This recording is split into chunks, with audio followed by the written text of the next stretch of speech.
নমস্কাৰ মৰমৰ ছাত্ৰ-ছাত্ৰীসকল আজি মই বিশেষতে ছাত্ৰীসকলৰ বিষয়ে আলোচনা কৰিম যে ছাত্ৰীসকলৰ সমস্যা কি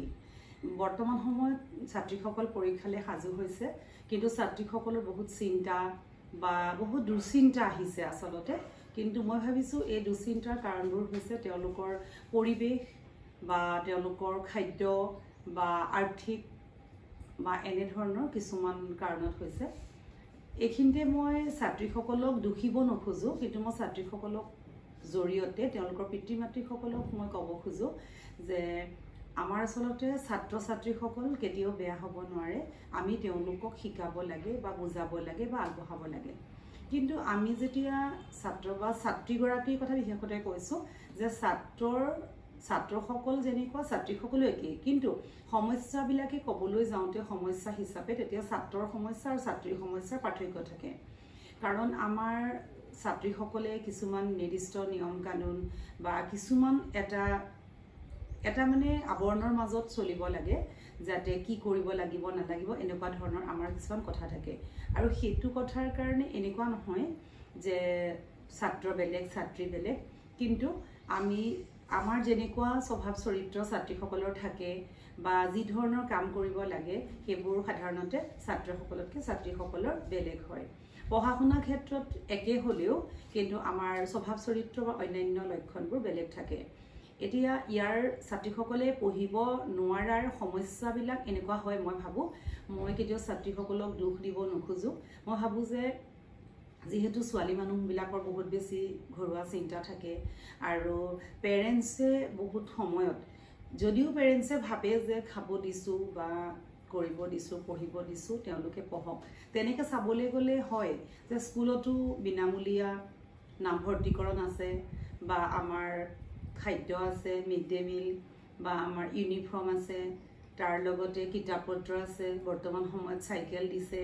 নানান ধৰণৰ স্কলাৰশ্বিপো কলেজ পৰ্যায়ত আৰম্ভ হোৱাৰ লগে লগে দিছে স্কুলতো আছে বিভিন্ন সুবিধা কিন্তু ইমান সুবিধাৰ পিছতো কিয় আগবাঢ়িব পৰা নাই আসলতে মই ভাবো এই ক্ষেত্ৰত এগৰাকী মাতৃৰ বহুত দায়িত্ব থাকে আৰু বৰ্তমান সময়ত হেতু বহুত বেছি দৰকাৰী কথা কাৰণ আগৰ দিনত যেতিয়া আমাৰ যৌথ পৰিয়ালসমূহ আছিল তেতিয়া সমস্যাবোৰ বেলেগ আছিলে এতিয়া কথা হৈছে কি তেতিয়া ককা আইতাক নালাগে পৰিয়ালৰ মানুহে বা ওচৰ চুবুৰীয়াও আঙুলিয়াব পাৰিছিলে যে কি সমস্যা হৈছে ক'ব পাৰিছিলে কিন্তু আজিৰ তাৰিখত কোনেও কাকো একো ক'ব নোখোজে প্ৰত্যেকই এটা একক পৰিয়ালত থাকে আৰু প্ৰত্যেকই কিবা নহয় কিবা কাম কৰিব লাগিব জীৱন ধাৰণৰ কাৰণে তেনে ক্ষেত্ৰত ছাত্ৰীজনীক যি ধৰণে মনোযোগ দিব লাগিছিল সেই ধৰণে মনোযোগ দিব নোৱাৰে কিন্তু ছাত্ৰী বুলি ক'লে যিখিনি ছাত্ৰ-ছাত্ৰীয়ে ভালকে পঢ়া শুনা কৰিছে বা নিজেই ঠিক বুজি পাইছে বা তেওঁলোকৰ পেৰেণ্টিং খুব ভাল বা নিজৰ চিন্তা ধাৰণা ভাল সেইখিনিতো ঠিকেই হৈ আছে কিন্তু বাকি যিখিনি মাজত আছে তেওঁলোকৰ সমস্যা বেছি আৰু যিহেতু সৰু হৈ থাকে আমি দোষী হিচাপে দোষী সাব্যস্ত কৰিব মই নিবিচাৰো কাৰণ কিয় বহু সময় দেখা যায় যে ছাত্ৰীগৰাকীয়ে যেতিয়া তেওঁলোকৰ পঢ়াত মন নাথাকে তেতিয়া হয়তো আমাৰ এনেকুৱা ধৰণৰ হয় যে কিয় নপঢ় বা পঢ়িব লাগিছিলে ভালকে পঢ়িলে ভাল হ'ব কিন্তু কিহৰ কাৰণে তেওঁলোকৰ মানসিক যিটো পঢ়াৰ ইচ্ছা যিটো মন আমাৰ থাকে সেই মনটো কিয় নোহোৱা হৈছে আমি তাৰ কাৰণটো বুজিব লাগে আৰু এই কাৰণটো বুজিবৰ কাৰণে যেতিয়া আমি ক্লাছ 10 বা 10ম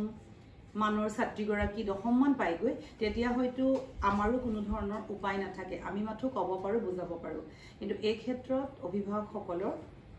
ছাত্ৰ-ছাত্ৰীৰ লগত বিশেষতে ছাত্ৰীৰ লগত বহুত ধৰণৰ তেওঁলোকৰ